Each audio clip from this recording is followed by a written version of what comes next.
Good evening, welcome to left and right. రాష్ట్ర విభజన సమయంలో చివరి నిమిషం వరకు నా దగ్గర బ్రహ్మాస్త్రం ఉంది, బయటికి తీస్తా అని కిరణ్ కుమార్ రెడ్డి అప్పటి ముఖ్యమంత్రి అంటుంటే ఏమిటో ఆ బ్రహ్మాస్త్రం అని అందరూ అనుకున్నారు. అలాగే ఎంపీ లగడపాటి రాజగోపాల్ మా నాయకుడి దగ్గర చివరి బంతి, అద్భుతమైన బంతి ఉంది, ఆ బంతి విసిరితే విభజన ఆగిపోతుంది అంటూ రాజగోపాల్ అంటున్నప్పుడు కూడా ఏమిటో ఆ బంతిలో ఉన్న అద్భుతం ఏంటో అని అందరూ అనుకున్నారు. అది ఆర్టికల్ 371D అని ఇప్పుడు అర్థమవుతోంది. సాక్షాత్తు రాష్ట్ర ముఖ్యమంత్రి చంద్రబాబు నాయుడే కేంద్రం చుట్టూ చక్కర్లు కొట్టాల్సిన పరిస్థితి ఆర్టికల్ 371Dని సవరించుకునేందుకు, రాష్ట్ర పరిస్థితులకు అనుగుణంగా మార్చుకునేందుకు చాలా ఆపసోపాలు పడుతున్న పరిస్థితి కనబడుతోంది.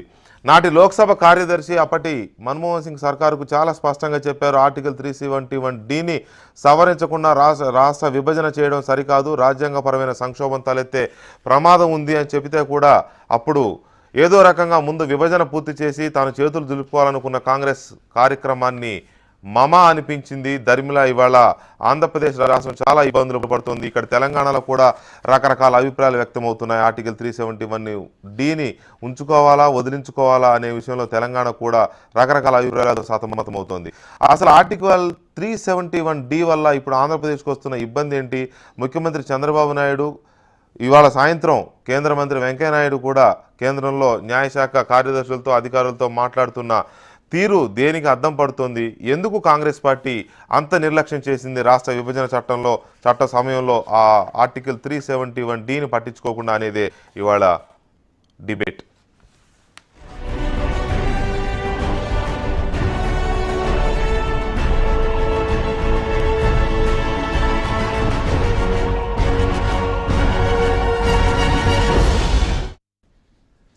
రైట్, ఈ అంశం మీద ఇవాళ మనతో మాట్లాడడానికి తెలంగాణ జూనియర్ లెక్చరర్ల సంఘం రాష్ట్ర అధ్యక్షులు మధుసూదన్ రెడ్డి గారు అండ్ విష్ణువర్ధన్ రెడ్డి గారు భారతీయ జనతా యువమోర్చా ఆంధ్రప్రదేశ్ శాఖ అధ్యక్షులు అండ్ కృష్ణయ్య గారు Andhra Pradesh gazetted officers JAC chairman Krishnaiah గారు అండ్ తాడూరి శ్రీనివాస్ గారు టీఆర్ఎస్ నాయకులు, ప్రముఖ న్యాయవాది స్టూడియోలో ఉన్నారు. ఇక మల్లాది విష్ణు గారు కాంగ్రెస్ పార్టీ నాయకులు, మాజీ శాసనసభ్యులు, అలాగే గొట్టిపాటి రామకృష్ణ ప్రసాద్ తెలుగుదేశం పార్టీ ఆంధ్రప్రదేశ్ శాఖ కార్యదర్శి మనకి విజయవాడ నుంచి ప్రత్యక్ష ప్రసారంలో అందుబాటులో ఉన్నారు.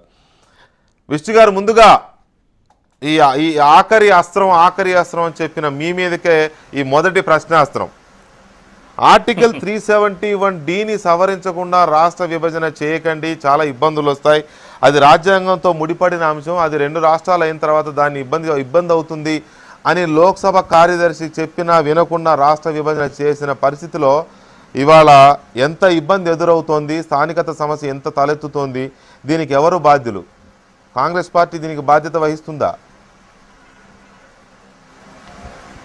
సార్, ఇప్పుడు 371D అందులో ఉన్నటువంటి పొందుపరిచినటువంటి అంశం ఏంటంటే రాష్ట్రం నలుమూలలో ఉన్నటువంటి వారందరికీ కూడా క్యాపిటల్కి వచ్చేటప్పటికి ఒక న్యాయం చేయాలి అని చెప్పని అర్థం ఇస్తూ ఉందండి. అది కూడా కాకుండా 32వ రాజ్యాంగ సవరణ 371D పార్లమెంట్లో 2/3 మెజారిటీ ఉంటే దాన్ని మార్చుకునేటటువంటి అవకాశం ఉందని చెప్పి రాజ్యాంగం చెప్తోంది.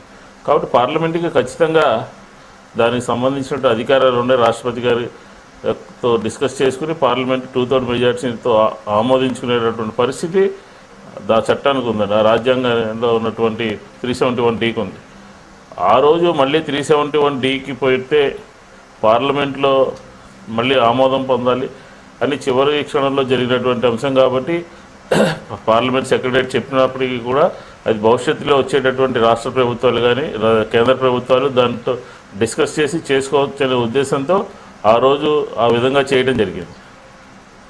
నో విష్ణు గారు, ఆ రోజు ఆ విధంగా చేశారు అని మనం అంత తేలిగ్గా తీసుకోవడానికి కాదు. ఎందుకంటే అది ఎంత పవర్ఫుల్ కాకపోతే నేను ఇందాక చెప్పినట్టుగా అప్పటి మీ ముఖ్యమంత్రి గారు కిరణ్ కుమార్ రెడ్డి గారు బ్రహ్మాస్త్రం ఉంది ఆపేస్తాం పదే అంటున్నారంటేనే దాంట్లో ఎంత పవర్ ఉందో ఇప్పుడు అర్థమవుతుంది. దయచేసి నేను అంటున్నది ఏంటంటే కిరణ్ కుమార్ రెడ్డి గారు అప్పుడైనా రాష్ట్ర విభజన చేస్తే ఈ ఆర్టికల్ 371D వల్ల భవిష్యత్తులో ప్రజలు, విద్యార్థులు, ఉద్యోగులు చాలామంది ఇబ్బందులు పడాల్సి వస్తుంది, ముందు దీని సంగతి ఏంటో చూడండి అని చివరి నిమిషంలో చెప్పిన దానికి ఏదైనా చేసి ఉండేవాళ్ళేమో. అలా చేయకుండా ఉండడం వల్ల ఇప్పుడు చూడండి, తెలంగాణ ప్రాంతంలో ఉన్న ఆంధ్ర వాళ్ళు అక్కడికి రావాలంటే స్థానికత సమస్య, చివరి విద్యార్హత ఉద్యోగం కావాలంటే చివరి విద్యార్హతలో ఉన్న 7 సంవత్సరాల్లో కనీసం 4 సంవత్సరాలు ఎక్కడ చదివితే అదే స్థానికత అవుతుంది అన్నప్పుడు ఇక్కడి నుంచి వెళ్ళే ఏ ఒక్కడు కూడా ఆంధ్రప్రదేశ్లో స్థానికుడు కాలేడు ఇవాళ. ఆ పాపం పూర్తిగా అప్పటి ప్రభుత్వం మీదనే ఉంటుంది, అప్పటి రాష్ట్ర ప్రభుత్వం మీద, అప్పటి కేంద్ర ప్రభుత్వం మీద. దీనికి ఎవరు సమాధానం చెప్తారు దీనికి? ఇప్పుడు ఈరోజు ఎలాంటి పరిస్థితులైనా ఇప్పుడు ఉదాహరణకి శాసన మండలిలో కొన్ని పెంచుకోవాల్సినటువంటి అవసరం వచ్చింది. ఈరోజు రాష్ట్ర ప్రభుత్వం యొక్క సజెషన్ మీద కేంద్ర ప్రభుత్వం కూడా దాన్ని పార్లమెంట్లో ఆమోదింపు చేసుకునేటువంటి అవకాశం ఉంది. కూలంకషంగా డిస్కస్ అంతే తప్ప 371Dని విభజన సందర్భంలో పార్లమెంటులో మన జైట్లీ గారు కూడా చెప్పారు అప్పుడు ఉన్నటువంటి పరిస్థితిని. కాబట్టి ఈ రోజున పార్లమెంటులో దాన్ని 2/3 మెజార్టీతో అప్రూవ్ చేసుకునేటటువంటి రైట్ ఉంది. కాబట్టి ఈ స్థానికత అంశాన్ని రాష్ట్ర ప్రభుత్వం ఏదైతే ముందుకు తీసుకెళ్ళిందో, ఏదైతే కేంద్ర ప్రభుత్వానికి లేఖ రాసిందో దాని మీద పార్లమెంట్ సమావేశం దాని మీద కొన్ని నిర్ణయాలు తీసుకోవచ్చు. విడిపోయిన తర్వాత ఆంధ్రప్రదేశ్ ప్రభుత్వంలో పనిచేయాల్సిన వేలాది మంది ఉద్యోగులు ఇంకా హైదరాబాద్ లోనే ఉన్నారు. వారి పిల్లలు ఇక్కడ చదువుకుంటున్నారు, లేకపోతే ఇంకేదో చిన్న చిన్న ఉద్యోగాలు చేసుకుంటున్నారు.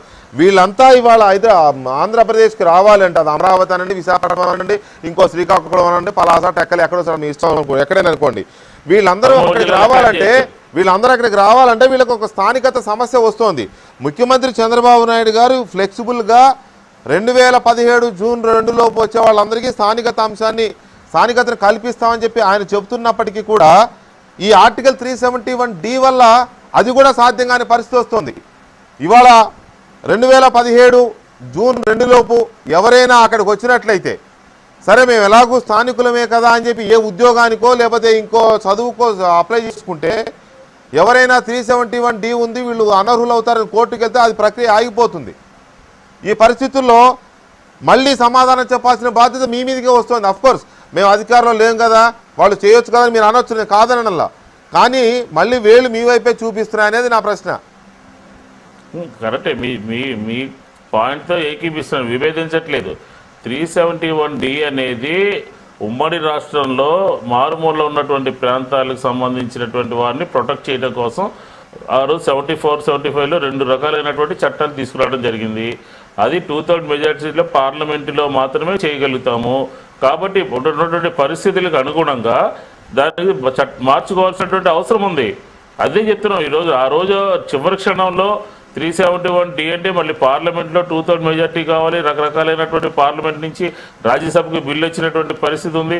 ఇవన్నీ తర్వాత మళ్ళీ తేడా వస్తుందనే ఉద్దేశంతో ఆ రోజు చేయడం జరిగింది విభజన. ఆ రోజు ఒక్క కాంగ్రెస్ పార్టీయే కదా. ఈ రోజు ఎవరైతే 371Dని క్వశ్చన్ చేస్తున్నారో ఆ రోజు ఎంప్లాయీస్ అంతా కూడా ఆ రోజు ఉద్యమంలో భాగస్వాములుగా ఉన్నారు, సమైక్య రాష్ట్ర ఉద్యమంలో. ఆ రోజు అన్ని పార్టీలు కూడా ఉన్నాయి, ఒక కాంగ్రెస్దే కాదు. ఆ రోజు భారతీయ జనతా పార్టీ పార్లమెంట్లో రాజ్యసభలో వెంకయ్యనాయుడు గారు ఉన్నారు, జైట్లీ గారు ఉన్నారు. వారందరూ కూడా దాని మీద సెస్ చేయాల్సినటువంటి అవసరం లేదు. ఆ రోజు వాళ్ళందరూ కూడా అప్పటికప్పుడు ఎవరు కూడా దీని మీద స్పష్టమైనటువంటి ఒక విధానం తీసుకోకుండా విభజన జరగాలి అనే ఉద్దేశం, విభజన అడ్డుకుని ఆపుదామని ఎవరికి కూడా లేదు. ఏ రాజకీయ పార్టీ కూడా లేదు, ఏ ఉద్యోగస్తులు లేకపోతే ఏ ప్రజల యొక్క అవసరం గురించి ఎవరు కూడా మాట్లాడలేదు. కానీ దానికి సంబంధించినటువంటి విధి విధానాలు రూపొందించుకుని ఈరోజు 15 నెలల తర్వాత చెట్ల కింద పుట్ల కింద పనిచేస్తామని చెప్పి ఎట్లాగైనా పనిచేస్తామని చెప్పనే ఉద్యోగస్తులు ఈ రోజున 371Dని ఒక బూచి కింద చూపించి ఇక్కడి నుంచి అక్కడి నుంచి ఇక్కడ రావడానికి అభ్యంతరం లేవనెత్తున్నారు. సరే, ఎనిహో జరిగింది, విభజన జరిగింది. ఆ విభజన జరిగినటువంటి లోటుపాట్లు కానీ లోపాలు కానీ దాన్ని సవరించుకోవాల్సినటువంటి బాధ్యత ఈ రోజు ఉన్నటువంటి రాష్ట్ర ప్రభుత్వం మీద కానీ కేంద్ర ప్రభుత్వం మీద కానీ ఉంటుంది. ఈ రోజు కేంద్ర ప్రభుత్వము శాసన మండలికి సంబంధించినటువంటి సీట్లు పెంచుకోవడానికి 2 సార్లు తీర్మానం చేశారు. ఒక 371Dకి సంబంధించి ఇందులో ఎటువంటి ఏమైనా ఇబ్బందులు ఉన్నాయి. ఇంకా ఇంకో విషయం కూడా సార్, దీన్ని కూలంకషంగా కూడా చర్చించాల్సినటువంటి అవసరం ఉంటుంది ఈ ఉద్యోగస్తుల స్థానికతకు సంబంధించినటువంటి అంశాల మీద. కాబట్టి పార్లమెంట్లో ఉన్నటువంటి పరిస్థితిని బట్టి దాన్ని చేంజ్ చేసుకోవాలి 371Dని. పార్లమెంట్లో కూలంకషంగా చర్చించుకోవాల్సి ఉంటుంది. 2/3 మెజారిటీ కావాల్సి ఉంటుంది. దీనికి కొద్దిగా టైం పడుతుంది కాబట్టి అప్పుడు టైం లేదు కాబట్టి అడావుడిగా మమా అనిపించారని నేను ముందే చెప్పా. ఇవాళ అనుభవిస్తున్నది ఎవరు అని అంటే ప్రజలు. ఒక్క నిమిషం దయచేసి విష్ణు గారు, ఇక్కడ కృష్ణయ్య గారు, కాంగ్రెస్ పార్టీ మీద కాదు సార్, అన్ని రాజకీయ పార్టీలు, ఉద్యోగ సంఘాలు, ఢిల్లీ చుట్టూతా, హైదరాబాద్ చుట్టూతా అందరూ ఉన్నారు. నిజమే, పార్టీలు అందరూ విస్మరించారు. కనీసం లోక్సభ కార్యదర్శి చెప్పిన మాటను కూడా వినిపించుకోకుండా చేయడం వల్ల కనబడుతుంది కదా దాని ఇదేంటో. ఒక్క నిమిషం కృష్ణయ్య గారు, ఇక్కడ నిజంగానే 371D అనేది ఉద్యోగులు ఇక్కడ నుంచి అక్కడికి వెళ్ళడానికి ఇబ్బందిగా పరిణమిస్తుందా మీ స్థానికతకు సంబంధించి కానీ మీ పిల్లల స్థానిక సంబంధించి? లేదు విష్ణు గారు అన్నట్టుగా ఏదో వెళ్ళడం కోసం ఏదో కుంటి సాకులు చూపెట్టడం కోసం ఎత్తుకుంటారు, మీకు ఇది ఒక ఆధారం లాగా దొరికిందా? యాక్చువల్గా 371D అనేది ఈ దేశంలోనే ఒక ప్రత్యేక ప్రతిపత్తి ఉన్నటువంటి, ఒక ఇమ్యూనిటీ ఉన్నటువంటి ఒక ఆర్టికల్. ఒక ఆంధ్రప్రదేశ్కు మాత్రమే ఉంది అది. ఆర్టికల్ 370 జమ్మూ కాశ్మీర్కి ఎంత పవర్ఫుల్గా ఒక రాజ్యాంగపరమైనటువంటి ఒక ఇమ్యూనిటీని ఇస్తూ ఉందో, అంతే స్థాయిలో ఉమ్మడి రాష్ట్రానికి ఆ రోజు 1974లో ఆ రోజు ఇందిరాగాంధీ మరి రీజనల్ డిస్పారిటీస్ని తగ్గించడానికి ఆ ఉద్యమాల నేపథ్యంలో అభ్యంతరాలు కావచ్చు, అంతకుముందు జయాంధ్ర ఉద్యమం కావచ్చు, జై తెలంగాణ ఉద్యమం కావచ్చు, ఆ రోజు ఉన్నటువంటి పరిస్థితుల నేపథ్యంలో అందరికీ విశ్వాసాన్ని కల్పించడం కోసం చాలా దానికి కూడా ఎంత సేఫ్ గార్డ్స్ అంటే, ఒకవేళ ఈ ఆర్టికల్ను సవరించాలంటే it is not easy. 2/3 majority ఉండాలి. Moreover half of the states consent కూడా ఉండాలి. ఇక్కడ విషయాన్ని కూడా మనం చాలా మర్చిపోతున్నాం. Half of the states consent కూడా ఆర్టికల్ 371Dని సవరించాలి. 15 రాష్ట్రాలు డెఫినెట్గా కన్సెంట్ ఉండాలి. ఇప్పుడు ఈ యాక్చువల్గా ఆర్టికల్ యొక్క ఉద్దేశం ఆ రోజు ఏదైతే అంటే విద్యా ఉద్యోగ రంగాల్లో ఈ రీజనల్ డిస్పారిటీస్ని తగ్గించడం, ఆ రోజు ఉన్నటువంటి పరిస్థితుల్లో తెలంగాణ ప్రాంతంలో విద్య తక్కువగా ఉండడం, రాయలసీమ ఉత్తరాంధ్ర ప్రాంతంలో కూడా తక్కువ ఉండడం, ఇవన్నీ కూడా బేరీజ్ వేసుకొని స్థానికులకు ఉద్యోగాలు ఉండాలని ఒక మోటివ్తో పెట్టినటువంటి ఆర్టికల్ అది. అయితే దానికి ఎగ్జిక్యూటివ్ ఆర్డర్ ప్రెసిడెంట్ ఇచ్చాడు. 1974లో ప్రెసిడెన్షియల్ ఆర్డర్ వచ్చింది. దాన్ని బేస్ చేసుకునే తర్వాత కాలంలో చాలా గందరగోళం, చాలా ఉద్యమాలు నడవడం జరిగింది. ప్రెసిడెన్షియల్ ఆర్డర్కు మనం అమెండ్మెంట్ తీసుకోవాలి. యాక్చువల్గా ఈరోజు స్థానికత కావాలంటే పిల్లల స్థానికత, ఇప్పుడు మేము ఏదైతే అడుగుతున్నామో, మేము చెట్ల కింద పుట్ల కింద చేయడానికి మేము వీఆర్ రెడీ ఆల్వేస్, ఇప్పుడు కాదు ఎప్పుడైనా రెడీగా ఉన్నాం. బట్ మా పిల్లల భవిష్యత్తు కూడా మీరు కూడా ఆలోచించాలని చెప్పేసి రాజకీయ పక్షాలకు కూడా మేము విన్నవిస్తున్నాం. వెంకటకృష్ణ గారు సార్, కృష్ణ గారు ఒక పాయింట్ 2-3 పాయింట్స్ నేను మాట్లాడిన తర్వాత అది మాట్లాడమని చెప్పండి సార్. ఇప్పుడు మేజర్గా తెలంగాణ ఆంధ్ర రాష్ట్రాలు విడిపోయిన తర్వాత మూకమ్మడిగా ఆ ప్రాంతాల నుంచి వచ్చేటటువంటి ఉద్యోగస్తులు ఎక్కువ శాతం. నెంబర్ 1 ఏంటంటే సార్, అక్కడ సెక్రటరియట్లో 1500 మంది ఎంప్లాయీస్ ఉన్నారు. 10,000 మంది రాష్ట్ర ప్రభుత్వానికి సంబంధించినటువంటి వాళ్ళు ఉన్నారు. టోటల్గా ఇంకా హెచ్ఓడీలు కానీ లేకపోతే పబ్లిక్ ప్రైవేట్ దీని మీద కానీ కొంతమంది ఉన్నారు. అందరూ స్థానికత లేకపోతే పిల్లల భవిష్యత్తు మీద అక్కడి నుంచి ఇక్కడికి రావడానికి అభ్యంతరం వ్యక్తం చేసేది ఒక పాయింట్ మాత్రమే. ఆల్రెడీ 2-3 వేల మంది కొద్ది రోజుల్లో రిటైర్ అయిపోతున్నారు. వాళ్ళ పిల్లలందరూ కూడా రకరకాల చోట వెళ్ళి సెటిల్ అయినటువంటి వాళ్ళు ఉన్నారు. ఆల్రెడీ కొత్తగా ఎవరైనా ఈ చిన్నపిల్లలు లేకపోతే విద్య చదువుకున్నటువంటి వాళ్ళు ఉన్న పిల్లలు తప్ప మిగతా వాళ్ళందరూ కూడా వెళ్ళి అక్కడే సెటిల్ అవ్వడానికి సిద్ధంగా ఉన్నటువంటి వాళ్ళు ఈ ఎంప్లాయీస్లో ఎక్కువ మంది ఉన్నారు. ఆ అంశం పెట్టుకుని అక్కడి నుంచి ఇక్కడ రావడానికి ఒక అభ్యంతరం మాత్రం వ్యక్తం చేస్తూ స్థానికత అంశం తెర మీద తీసుకొచ్చారు తప్ప మీరు ఇక్కడ ఉన్నటువంటి ఉద్యోగుల మీద రావడానికి ఒక కుంటి సాకు ఎత్తుకుంటున్నారు.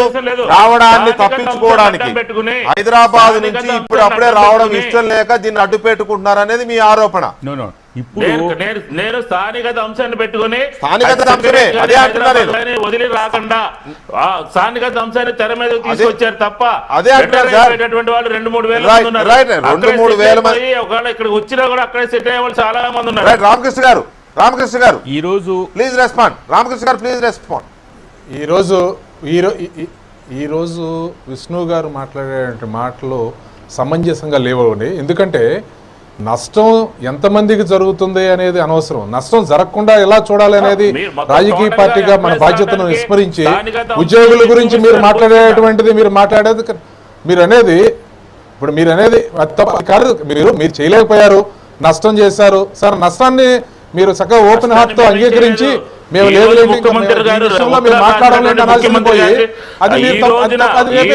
ముఖ్యమంత్రి గారు ఏదైతే ఉత్తరాలు రాశారో ఆ రోజున ఇదే ఎంప్లాయీస్ పోతే ఏం చెప్పారు? నేను విభజనకు లెటర్లు ఇచ్చాను, నేనేం చేయలేనన్నారు. ఇదే ఎన్జిఓస్ పోతే ముఖ్యమంత్రి చంద్రబాబు నాయుడు గారు ఈ రోజు కాంగ్రెస్ మీద టార్గెట్ చేసి మాట్లాడటం సమంజసం కాదు. ఊరుకోండి, మీరు మాట్లాడే మాటలు ఏదో మీరేం మాట్లాడే మాటలు మాట్లాడతారు. ఎందుకు విష్ణు గారు, మనం మాట్లాడేదానికి కొంత విషయాలు ఉండాలా. మీరు ఇప్పుడు అయిపోయింది, మీ పార్టీ చేశారు, దానివల్ల నష్టపోయారు. మీరు ఇంకా ఆ స్థితిలో ఉండి కూడా కింద పడి పై చేయాలని ప్రయత్నిస్తారు ఎందుకు? మీరు చేసింది నష్టం లేదు, అందరూ మాట్లాడుతూ అప్పుడు ఇచ్చే లెటర్ గురించి మాట్లాడతారు.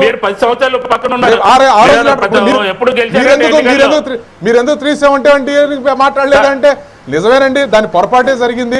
అది మేము అడావుడిలో చేసామనే మాట అనుకుండా వాళ్ళు 10,000 మందిని కట్టేటువంటి వాళ్ళు రావడం కోసం ఏదో వాళ్ళు అడ్డం పెట్టుకుంటున్నారు. వస్తే నష్టపోయేది ఎవరు ఉండాలి అనే మాట కరెక్ట్ కాదు కదా. ఒక వంక ఉద్యోగస్తులకి మీరు పదే అదే అంటున్నారంటే బహుశా మీరు దాని మీద కొంచెం స్టడీ చేసినట్టే ఉన్నారు. మీరు కామెంట్ చేస్తారని అనుకోవట్లేదు. ఒక్క నిమిషం విష్ణు గారు, స్టడీ చేసి దాని మీద కామెంట్ చేస్తున్నట్టున్నారు. ఒక్క నిమిషం ఆగండి, ఒక్క నిమిషం విష్ణు గారు ఆగండి, ఒక్క నిమిషం sir please let me ask him. ఒక్క నిమిషం విష్ణు గారు ప్లీజ్, నేను మళ్ళీ వస్తాను మీ దగ్గర. విష్ణు గారు పదే నిజంగానే 371 ప్రమాదకరంగా లేదా, మీకేమి ఇబ్బందికరంగా లేదా? 1000 మంది 500 మంది 100 మంది అనేది పక్కన పెట్టండి. ఇది ఒక సాకుగా కనపడుతోందా?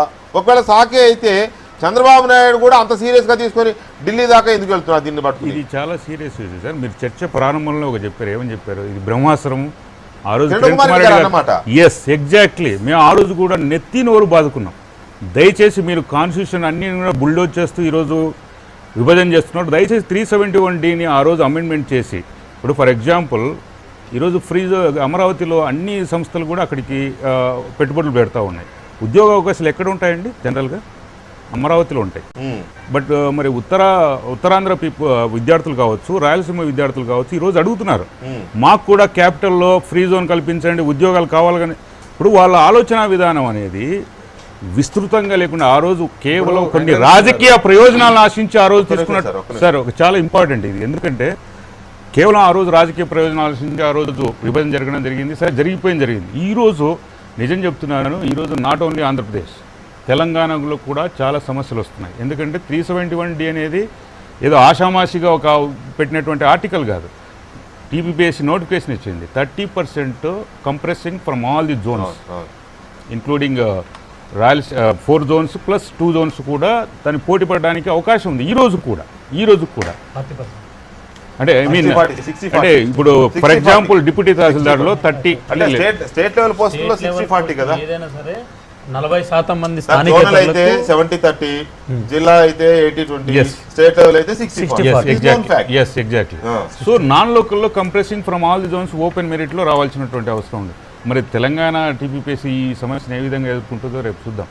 అదేవిధంగా ఏపీపీఎస్సీలో ఇప్పుడు మా అమ్మాయి ఇంటర్మీడియట్ వరకు ఇక్కడ చదివింది, రేపొద్దున ఏపీపీఎస్సీ నోటిఫికేషన్ ఇస్తే మా అమ్మాయి ఎలిజిబుల్ కాదు.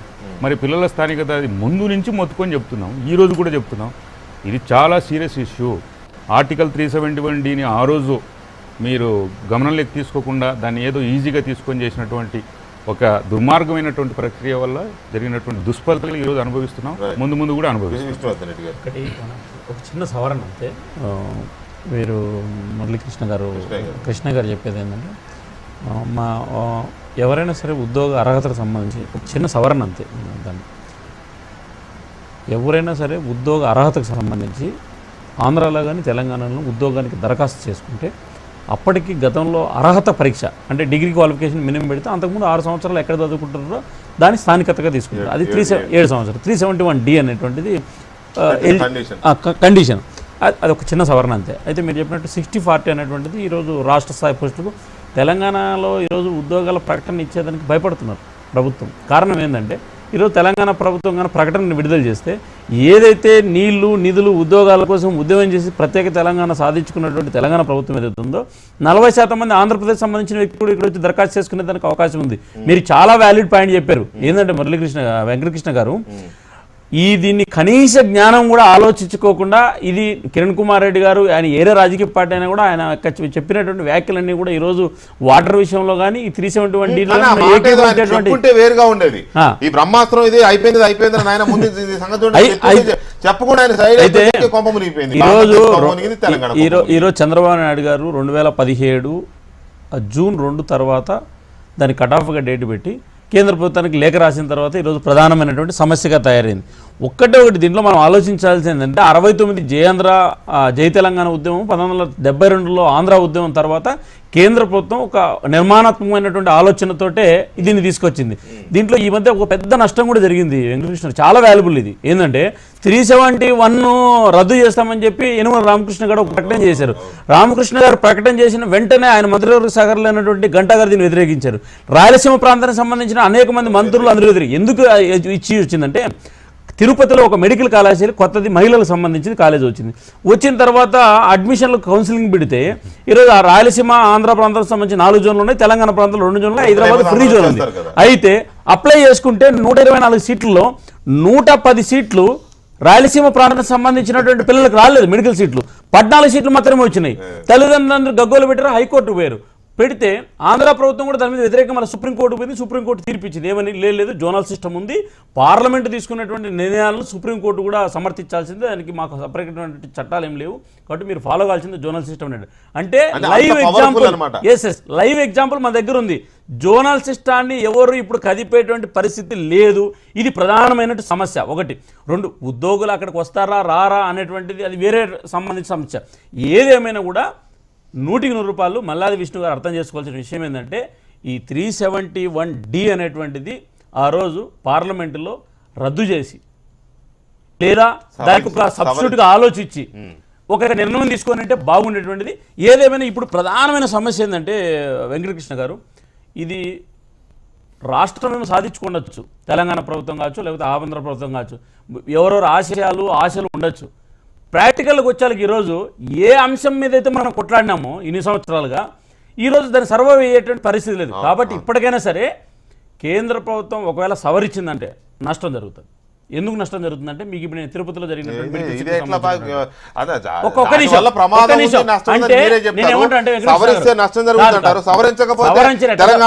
తెలంగాణ పబ్లిక్ సర్వీస్ కమిషన్ ఇచ్చే ఉద్యోగాలకి ఆంధ్రప్రదేశ్ వాళ్ళు, ఏపీపీఎస్ ఇచ్చే ఉద్యోగాలు తెలంగాణ వాళ్ళు అప్లై చేసుకుంటారా?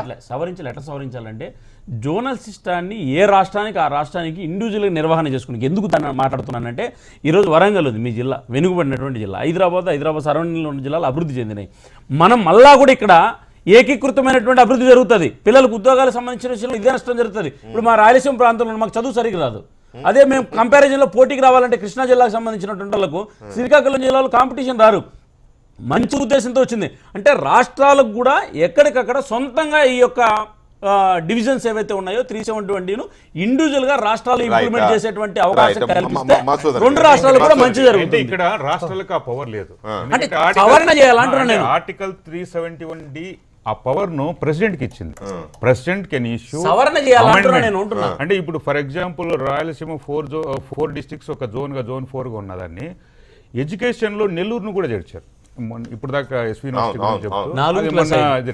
అలాంటి అమెండ్మెంట్ చేస్తే బాగుంటుందనేది పబ్లిక్ నుంచి వస్తున్నటువంటి ఒపీనియన్. అలాంటివి చేయాలంటే ప్రెసిడెంట్ కెన్ ఇష్యూ, పార్లమెంట్ వరకు కూడా అవసరం సార్. మన 14F ను మనం తొలగించుకోలేదు సవరణలో భాగంగా. కాబట్టి ఇప్పుడు కూడా నేను ఏమంటానంటే ఈ జోనల్ సిస్టమ్ ఇట్లే పెట్టి తెలంగాణకు ఇది ఇండివిజువల్ గా ఇంప్లిమెంట్ అయ్యే విధంగా, అంటే తెలంగాణ విద్యార్థులు తెలంగాణ యువత మాత్రమే దరఖాస్తు చేసుకోవడానికి, ఆంధ్ర ప్రాంతంలో దరఖాస్తు చేసుకునేది అర్హత వచ్చే విధంగా జోన్ల సిస్టమ్ అట్లే పెట్టు పార్లమెంట్ చేయాలనేటువంటిది నా ఉద్దేశం. జై ఆంధ్ర జై తెలంగాణ ఉద్యమాల నేపథ్యంలో అప్పుడున్న పరిస్థితుల్లో వెనుకబడిన ప్రాంతాల ప్రజలు లేదా ఉద్యోగులు లేదా విద్యార్థులకు భరోసా కల్పించడం కోసం, వారికి అవకాశాలు సమానంగా ఉంటాయని కల్పించడం కోసం అప్పుడు రాజ్యాంగ సవరణ ద్వారా 371DC తీసుకొచ్చి సమైక్య ఆంధ్రప్రదేశ్కు వర్తింపజేసిన నేపథ్యంలో రాష్ట్ర విభజన జరుగుతున్నప్పుడు 371Dని గురించి ఆలోచించి ఉండాల్సింది. అలా చేయకుండా ఆర్టికల్ 371D అనేది ఆంధ్రప్రదేశ్ తెలంగాణ 2 రాష్ట్రాలకి వర్తిస్తుంది అంటూ ఒక అడావుడి నిర్ణయం తీసుకున్న నేపథ్యంలో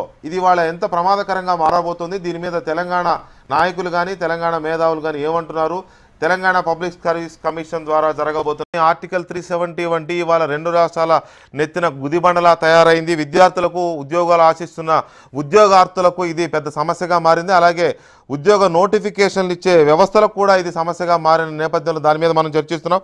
ముందుగా మధుసూదన్ రెడ్డి గారు, ఇది నిజానికి 371D అనేది ఆంధ్రప్రదేశ్ రాష్ట్రం మొత్తానికి అంటే 23 జిల్లాలకు సంబంధించిన సంయుక్త ఉమ్మడి ఆంధ్రప్రదేశ్ రాష్ట్రానికి సంబంధించింది. మరి రాష్ట్ర విభజన చేసేటప్పుడు దాని గురించి ఆలోచించాలి కదా.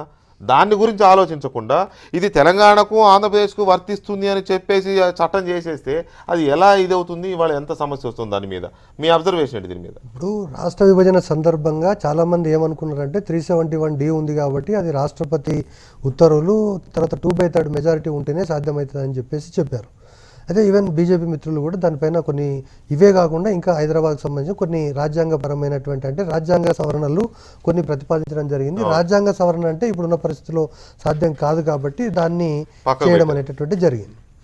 అయితే ఇప్పుడు తెలంగాణ ప్రాంతం నుంచి అంటే హైదరాబాద్ నుంచి విశాఖపట్నమో విజయవాడకో క్యాపిటల్ సిటీ మార్చడానికి ఉద్యోగుల తరలింపుకు 371Dకి సంబంధం లేదు. కానీ ఉద్యోగులు అడుగుతున్నది ఏంటంటే మా పిల్లలందరూ ఇక్కడ చదువుకున్నారు కాబట్టి వీళ్ళందరూ ఇప్పుడు 10వ తరగతి వరకు ఇక్కడ చదివి రేపు 11వ తరగతికి అక్కడికి పోతే వాళ్ళ స్థానికత అంశం ఏంటి అనేటటువంటిది ప్రధానమైనటువంటి ప్రశ్న. రెండవది, ఇప్పుడు హైదరాబాద్కు సంబంధించినటువంటి ఏదైతే ఉమ్మడి ఆంధ్రప్రదేశ్ రాష్ట్రానికి సంబంధించిన రాజధానిలో వాళ్ళు రిక్రూట్ అయ్యారో తీసుకుపోయి విజయవాడలో పెట్టడం వల్ల విజయవాడ అనేటటువంటిది ఈరోజు జోన్ 2లో ఉన్నటువంటి అధికారికంగా జోన్ 2లో ఉన్నటువంటి ఉత్తర్వులు ఉన్నాయి. పాత జోనల్ వ్యవస్థలో జోన్ 2లో ఉంది. మరి ఇప్పుడు వీళ్ళు జోన్ 2లో ఉండాలా లేకుంటే అక్కడ సపరేట్గా ఏమన్నా ఒక ఏది ఫ్రీ జోన్ ఏమైనా క్రియేట్ చేస్తారా అనేటటువంటిది ఒక ప్రశ్న. సో ఈ ప్రశ్నలకు సమాధానం అనేటటువంటిది ఖచ్చితంగా ఈరోజు ఉన్నటువంటి ప్రభుత్వం చెప్పాల్సినటువంటి బాధ్యత ఉంది. సరే, ఆ రోజు ఎవరు బాధ్యత వహిస్తారు, ఆ రోజు మీరు బాధ్యత అనేటటువంటి దానికంటే కూడా ఈ సమస్యను పరిష్కారం చేసుకోవాల్సినటువంటి అవసరం ఉంది. అదేవిధంగా ఈరోజు చాలామంది ఈరోజు ఇక్కడ చదివినటువంటి విద్యార్థులు అంటే ఉదాహరణకు ఆంధ్రప్రదేశ్ రాష్ట్ర రాజధానిలో ఉద్యోగం చేసినటువంటి ఉద్యోగులు ఎవరైతే ఉన్నారో వాళ్ళ పిల్లలు ఇక్కడ చదువుకున్న తర్వాత they are not eligible to write any examination in Andhra Pradesh public service commission as they belongs to Telangana.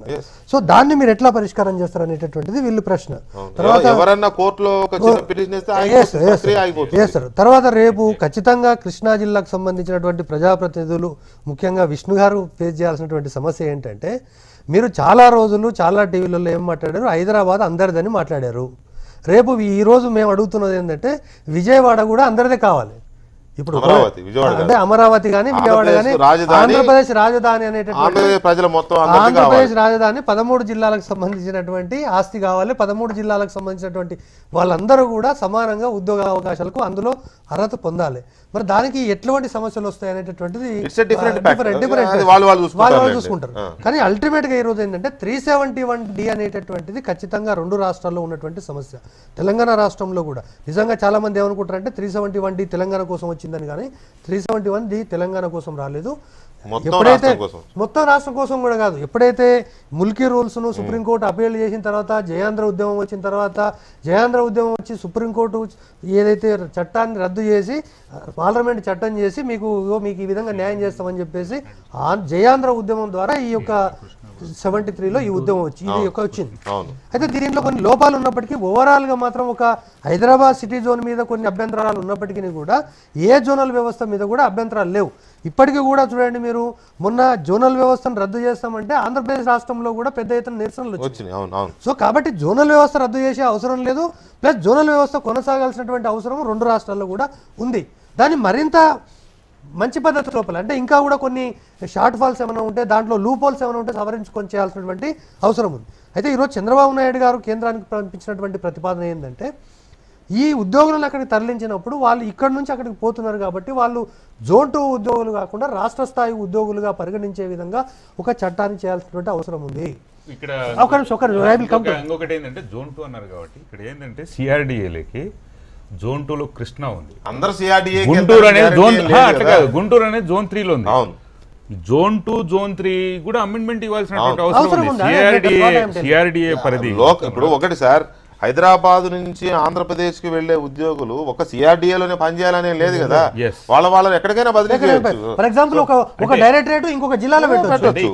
అందువల్ల ఇక్కడ శ్రీనివాస్ గారు 371D వల్ల తెలంగాణకి ఏమీ ఇబ్బంది అనిపించట్లేదా? ఎందుకు దీని మీద తెలంగాణ ప్రభుత్వం మాట్లాడలేదు? ఎందుకంటే ఇక్కడ కూడా ఇంకా జోనల్ వ్యవస్థ ఉన్నది, 5-6 జోన్లు ఇక్కడే ఉన్నాయి. అసలు కేసీఆర్ గారు ఉద్యమం స్టార్ట్ చేసింది తెలంగాణ కోసమైనా కూడా తెలంగాణ రావడానికి కారణమైంది ఈ 371D 14F కోసం ఆయన దీక్ష చేస్తే అది కాస్త తెలంగాణ దారి తీసింది, మొత్తానికి తెలంగాణ సాధించుకున్నారు.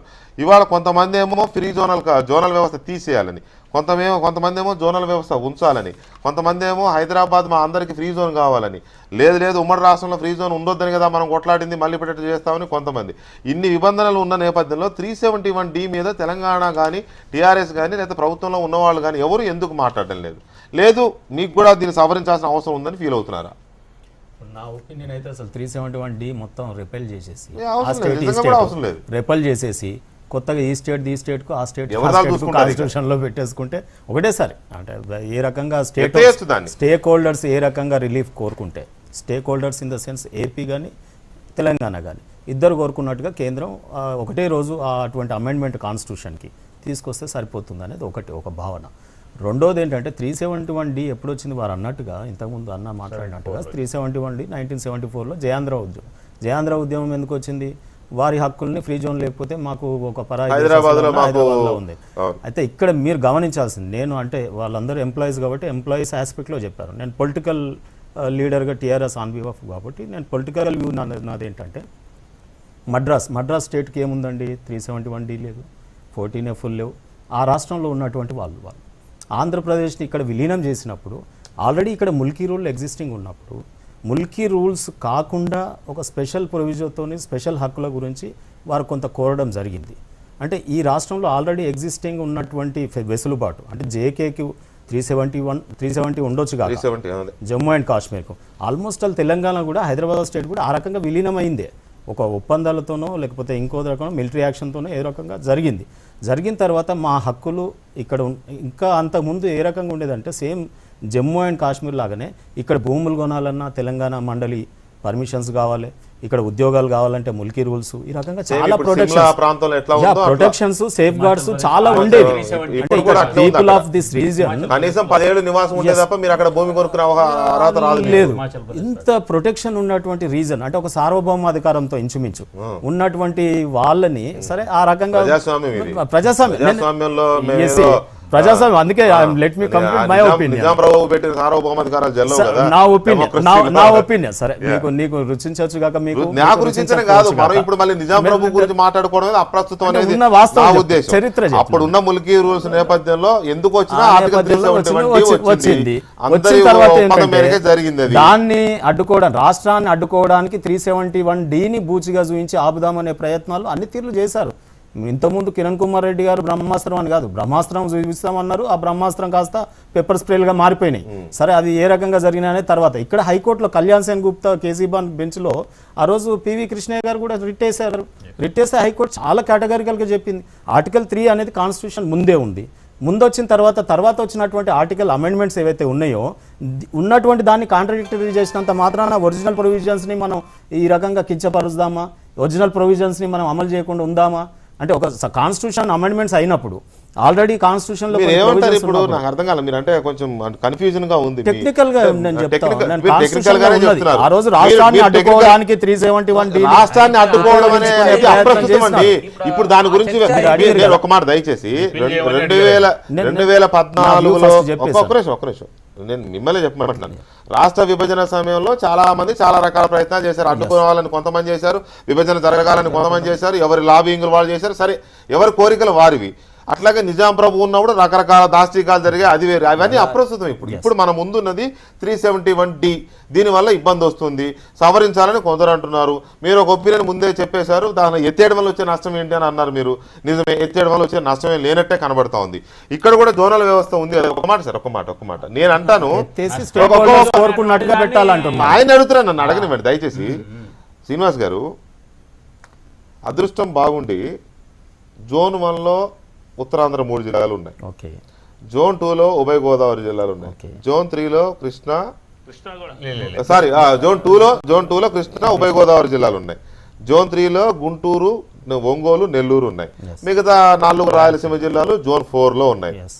లక్కీగా మనకు వచ్చేసి జోన్ 5లో ఖమ్మం, వరంగల్, కరీంనగర్, ఆదిలాబాద్ ఉన్నాయి. జోన్ 6 లో నిజామాబాద్, మెదక్, రంగారెడ్డి, మెదక్, మహబూబ్ నగర్, నల్గొండ ఉన్నాయి. Hyderabad is separate. ఒకవేళ ఆ రోజున ఉమ్మడి రాష్ట్రంలో ఈ జోన్ 6 లో కర్నూలు వచ్చి చేరి ఉంటే, ఎగ్జాంపుల్, లేదు జోన్ 5 లో ఏ కృష్ణానో గుంటూరు వచ్చి చేరి ఉంటే ఇవాళ పరిస్థితి ఏంటి? 371D సవరించకపోతే ఈ రోజు పరిస్థితి ఏంటి? ఈ రోజు రాష్ట్ర విభజన జరుగుతున్నప్పుడు 371 గురించి మాట్లాడకుండా రాష్ట్ర విభజన చేయగలిగి ఉండేవారా?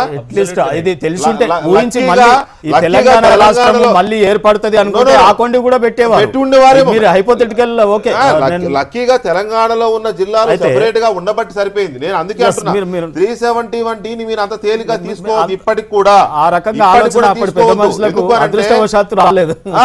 మీరు ఇప్పటికీ ఆ ప్రమాదాన్ని మరి లేదని మీరు ఇప్పటికీ అనుకోకూడదు. ఆర్టికల్ 371D లో 5 జోన్లు ఉన్నాయి. ఆంధ్రప్రదేశ్ లో 4 జోన్లే ఉన్నాయి, తెలంగాణలో 2 జోన్లే ఉన్నాయి. కానీ ఆర్టికల్ 371D ఫోర్స్ లో ఉంది, ఆర్టికల్ 371D లో 6 జోన్లు ఉన్నాయి.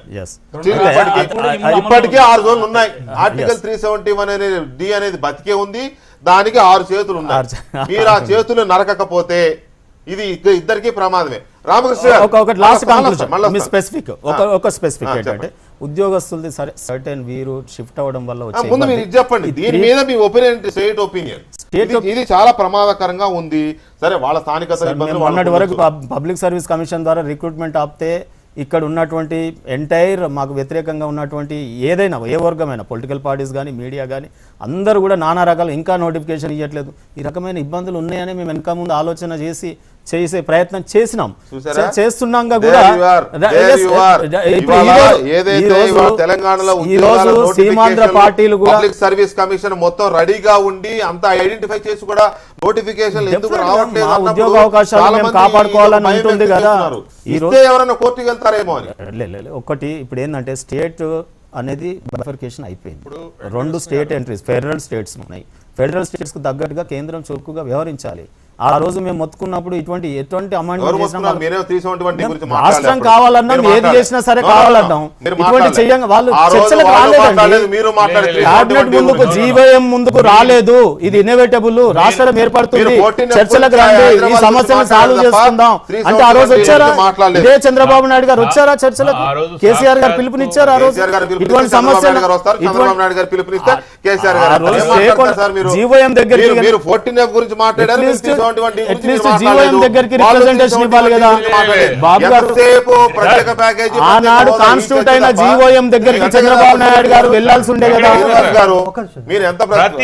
వెంకటకృష్ణ గారు సార్, ప్రతి సభలో కూడా లేకుంటే డిబేట్లు కానీ ప్రతి సందర్భంలో కూడా సాక్షాత్ సీఎం దగ్గర నుంచి మా వరకు ప్రతి సందర్భంలో కూడా ఆర్టికల్ 371 రోడ్ల మీద కాదు మాట్లాడుకోవాల్సింది, చట్టసభలో మాట్లాడాలి. ప్రత్యేక హోదా ఇవ్వండి, 5 ఏళ్ళు కాదు 10 ఏళ్ళు ఇవ్వండి, 10 ఏళ్ళు కాదు 15 ఏళ్ళు ఇవ్వండి, ఇది కాదు మాట్లాడాల్సింది. దాంతోపాటు ఇది మర్చిపోయారు రామకృష్ణ గారు. ఇవాళ ఏదైతే మర్చిపోయారో, ఏదైతే పెట్టాల్సింది పెట్టలేదో, ఏదైతే చెప్పాల్సింది చెప్పలేదో అది ఇవాళ పీకల మీద కూర్చుంది. చెప్పండి, అప్పుడున్న కేంద్ర ప్రభుత్వం కానీ ఇప్పుడున్న కేంద్ర ప్రభుత్వం కానీ ఇప్పుడున్న ప్రభుత్వాలు కానీ ఏం చేయాలి? ఇప్పుడు మా మిత్రులు శ్రీనివాస్ గారు అంగీకరిస్తున్నారు కదండి. దీన్ని సవరించలేకపోవటం వల్ల స్పష్టంగా ఈరోజు మేము ఉద్యోగాల పట్ల నిర్ణయాలు తీసుకోవాలంటే మేము ఇబ్బంది పడతా ఉన్నాం అనేది సరే తప్పులేదు. వాళ్ళకి అక్కడ వాళ్ళ మనుషులకి వాళ్ళ ప్రజలకి వాళ్ళ అవకాశాలు కలగాలని కోరుకోవడంలో తప్పులేదు. అదే సందర్భంలో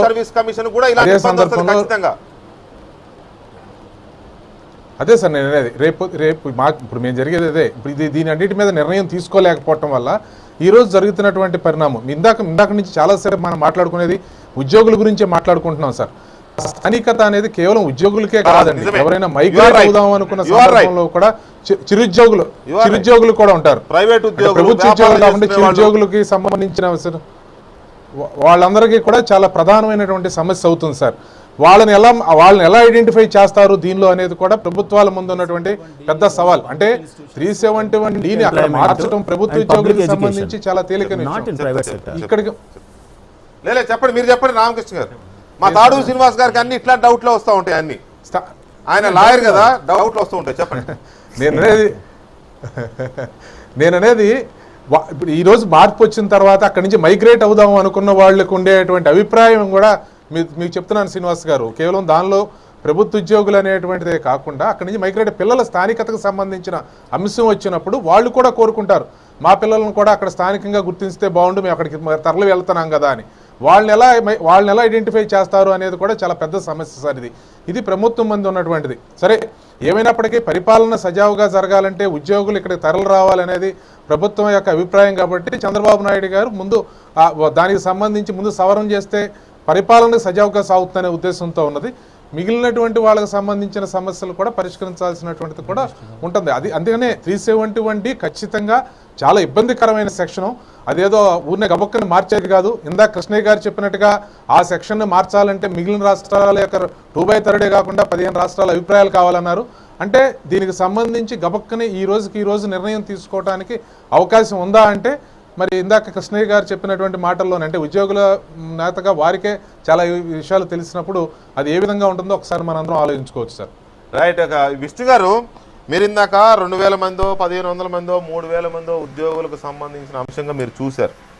కానీ రామకృష్ణ గారు చెప్పింది నేనే అందాం అనుకున్నా, కొంచెం టైం గడిచిన తర్వాత నాకు కొన్ని ప్రయారిటీస్ ఉంటాయి కదా, డిబేట్ని ఎలా అంచెలుగా తీసుకెళ్ళాలి, వారు సరే ముందుగానే లేవనెత్తారు. ఎనీవే, ఇక్కడ హైదరాబాద్లో కానీ తెలంగాణలోని వివిధ జిల్లాల్లో కానీ ఉద్యోగులు మాత్రమే కాదు, ఆంధ్రప్రదేశ్కు చెందిన వారు, వ్యాపారాలు చేసుకునే వాళ్ళు, ప్రైవేట్ ఉద్యోగాలు, ప్రైవేట్ కంపెనీల్లో ప్రైవేట్ ఉద్యోగాలు చేసుకునే వాళ్ళు చాలామంది ఉన్నారు, లక్షల్లో ఉన్నారు. ఇవాళ హైదరాబాదులో లక్షల సంఖ్యలో ఓట్లు తొలగిస్తున్నారని తెలంగాణ ప్రభుత్వం మీద గొడవ చేస్తున్నారు కదా, అదేమి ఆషామాషి విషయం కాదండి. తొలగిస్తున్నారు అంటే ఖచ్చితంగా ఉన్నారు కాబట్టే తొలగిస్తున్నారు. ఒక చిన్న సర్వే ఏంటంటే, ఇంకా సబ్జెక్టు కరెక్షన్ నాకు అధికారిక సమాచారం రాలేదు కాబట్టి నేను అథెంటిక్గా చెప్పలేకపోతున్నా, కానీ అన్అఫీషియల్గా ఒక జర్నలిస్ట్గా నాకున్న సమాచారం హైదరాబాదు నుంచే దాదాపు 6 లక్షల గ్యాస్ కనెక్షన్లు ఆంధ్రాకి ట్రాన్స్ఫర్ పెట్టుకున్నారు ఇక్కడ వాళ్ళు. ఎందుకంటే వాళ్ళు వెళ్ళిపోతారు ఇక్కడ నుంచి. వాళ్ళు ఉద్యోగులు మాత్రమే కాదు, సాఫ్ట్వేర్ కంపెనీలో చేసేవాళ్ళు కావచ్చు, లేకపోతే ఇంకేదో చేసేవాళ్ళు 6 లక్షల గ్యాస్ కనెక్షన్లు అంటే సుమారుగా 5-6 లక్షల కుటుంబాలు అనుకోవాల్సిందే మనం.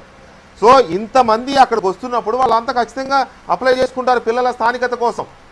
ఎందుకంటే రేపు అక్కడికి వచ్చిన తర్వాత వాళ్ళ పిల్లలు ఏ టీచర్ ఉద్యోగం కోసమో లేదా ఇంకో ఉద్యోగం కోసం అప్లై చేసుకోవాలంటే లోకల్ ఇష్యూ వస్తుంది. That is the matter. Srinivas గారు, మీకు కూడా ఇప్పుడు సమాధానం దొరుకుంటుంది, ఈ క్వశ్చన్లో. సో అందువల్ల ఇది లక్షల మందికి సంబంధించింది, 2000 మంది 3000 మంది ఉద్యోగులకు సంబంధించింది కాదు.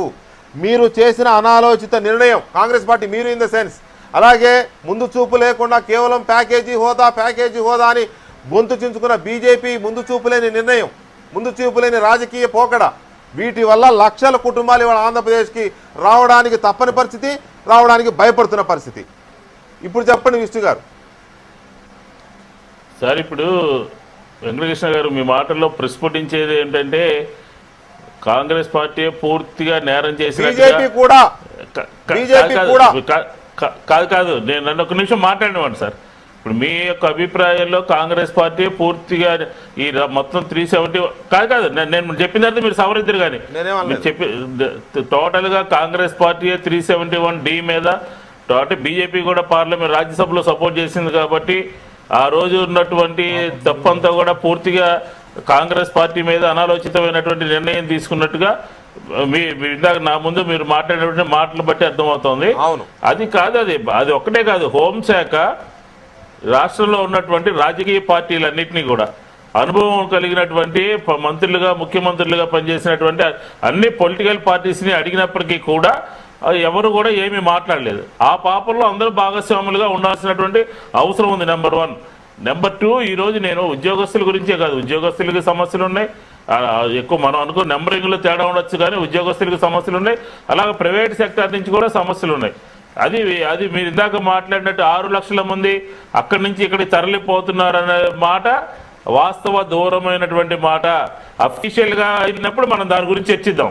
అదేమి ఏదో గ్యాస్ కనెక్షన్లు అక్కడి నుంచి ఇక్కడ ట్రాన్స్ఫర్లు పెట్టుకున్నారు, అక్కడి నుంచి వలసలు వచ్చేస్తున్నారు అని చెప్పినటువంటి మాట సత్యదూరమైనటువంటి మాట.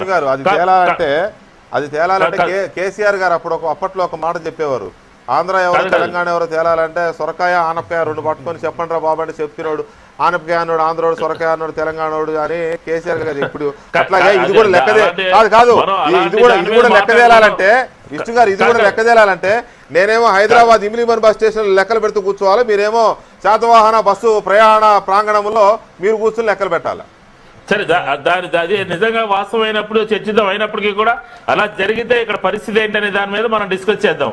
కాబట్టి ఆ రోజు జరిగినటువంటి దాంట్లో అన్ని రాజకీయ పార్టీలు, ప్రజా సంఘాలు, ఉద్యోగ సంఘాలు అందరూ, కేంద్ర ప్రభుత్వం అందరూ కూడా భాగస్వామ్యం. కానీ ఈరోజు సెక్రటరీ ఎంప్లాయీస్ కానీ, ఆంధ్ర ఎంప్లాయీస్ కానీ, లేకపోతే అక్కడి నుంచి ఇక్కడికి వచ్చేటటువంటి వారందరికీ ఉన్నటువంటి నిన్నగాక మొన్న దుర్గాప్రసాద్ అనే అతను వాళ్ళ కూతురు యొక్క స్థానికత మీదే ఆత్మహత్య చేసుకున్నట్టు దానికి సంబంధించిన విషయం కూడా మనకు తెలుసు. కాబట్టి దాని మీద ఏ విధంగా ఎవరికి అన్యాయం జరగకుండా 10 సంవత్సరాల ఉమ్మడి రాష్ట్రము అని చెప్పని ఉన్న తర్వాత ఆ ఉమ్మడి రాష్ట్రం నుంచి ఆగమేఘాల మీద ఇక్కడికి రావాలని ఎవరైతే కోరుకుంటున్నారో, ఎవరైతే స్థానికత ఇబ్బందులు వస్తాయో ఇవన్నీ కూడా ఒక సమీక్ష చేసుకోవాల్సినటువంటి అవసరం ఉంది. ఏదంటే 2 రాష్ట్రాలుగా విడిపోయిన తర్వాత అక్కడ ఉద్యోగస్తులకి న్యాయం జరిగే విధంగా, ఇక్కడ ఉన్నటువంటి వారికి న్యాయం జరిగే విధంగా కేంద్ర ప్రభుత్వం చర్చ జరిపి చేయాల్సినటువంటి బాధ్యత ఇప్పుడు 2 రాష్ట్ర ప్రభుత్వాల మీద ఉంది. అన్ని సంఘాలతో మాట్లాడి ఒక ప్రొసీజర్ అడాప్ట్ చేసుకోవాల్సినటువంటి అవసరం ఉంది. ఎవరికి కూడా అన్యాయం జరగకండి. ఇప్పుడు జరగాల్సింది జరిగింది, ఇప్పుడు అందరం కలిసి సమీక్షించుకోవాల్సిన అవసరం ఉందని మీరు అంటున్నారు, నిజమే. కానీ ఇప్పుడు జరగాల్సింది సమీక్షించుకోవడము, కూర్చుని మాట్లాడుకోవడం కాదు, పార్లమెంట్ లో జరగాలి. పార్లమెంట్ లో 2/3 మెజార్టీతో సవరణ జరగాలి సార్. అది రాజ్యాంగ ప్రక్రియ. మనం అది మర్చిపోయి మనం మాట్లాడుకుంటున్నాం.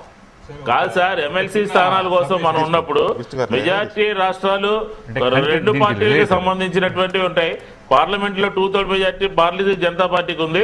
ఆల్రెడీ భాగస్వామిగా రాజ్యసభలో లేకనే కదా ల్యాండ్ రిఫార్మింగ్ బిల్ ఆగిపోయింది. కాంగ్రెస్ పార్టీ అడ్డుకోగలిగింది. రాజ్యసభలో 2/3 మెజార్టీ బీజేపీకి లేకనే కదా మీకు భూసేకరణ బిల్ ఆగిపోయింది. 2/3 కాదు, సగం కూడా లేదు. కాంగ్రెస్ పార్టీ ఇందులో పూర్తిగా సహకరిస్తుంది, ఎటువంటి ఇది కూడా లేదు. ఒక్క నిమిషం. ఈ అంశం మీద ఆర్టికల్ 371D సవరణకు సంబంధించి కానీ, లేకపోతే ఆర్టికల్ 371Dకి సంబంధించి ఆంధ్రప్రదేశ్ రాష్ట్రం ఎదుర్కొన్న సమస్యల మీద స్పందించండంటూ కేంద్ర హోంమంత్రి రాజ్నాథ్ సింగ్ ని చంద్రబాబు నాయుడు కలిశారు. ఆ తర్వాత వెంకయ్యనాయుడు కూడా కేంద్ర న్యాయశాఖ అధికారులతో 45 నిమిషాల పాటు సమావేశమైనట్టుగా వార్తలు వస్తున్నాయి. ఆ వివరాలు ఏంటి? 371D పైన ముఖ్యమంత్రి చంద్రబాబు నాయుడు అలాగే కేంద్ర మంత్రి వెంకయ్యనాయుడు చేస్తున్న ప్రయత్నాలు ఎలా ఉన్నాయి, రాజ్నాథ్ సింగ్ ఏం చెప్పారు, ప్రధానమంత్రి హోంమంత్రి ఏం చెప్పారు, అసలు 371D వల్ల ఆంధ్రప్రదేశ్కి ఎలాంటి ఇబ్బందులు వస్తున్నాయి, ఆంధ్రప్రదేశ్కి వెళ్ళబోతున్న తెలంగాణ ప్రాంతం నుంచి వెళ్ళబోతున్న సెటిలర్లకు ఎలాంటి ఇబ్బందులు రాబోతున్నాయి అనే దాని మీద పెద్ద చర్చ జరుగుతూ ఉంది రాష్ట్రంలో కానీ, దేశవ్యాప్తంగా ఢిల్లీలో కానీ. ఈ పరిస్థితుల్లో చంద్రబాబు నాయుడు టూర్ అలాగే వెంకయ్యనాయుడు గారి వాళ్ళ ఈవినింగ్ న్యాయశాఖ అధికారులతో జరిపిన చర్చలు ఎలాంటి ఫలితాన్ని ఇవ్వబోతున్నాయి? ఢిల్లీ నుంచి మా కరెస్పాండెంట్ శిరీష్ లైన్లో ఉన్నారు. Shirish, good evening. ఆర్టికల్ 371Dకి సంబంధించి చంద్రబాబు నాయుడు ఎలాంటి ప్రయత్నాలు చేశారు, వెంకయ్యనాయుడు న్యాయశాఖ అధికారులతో మాట్లాడారని ఇందాక మీరే మెసేజ్లు పంపించారు. సో ఈ నేపథ్యంలో 371D విషయంలో కేంద్ర ప్రభుత్వం ఆలోచన ఎలా ఉంది?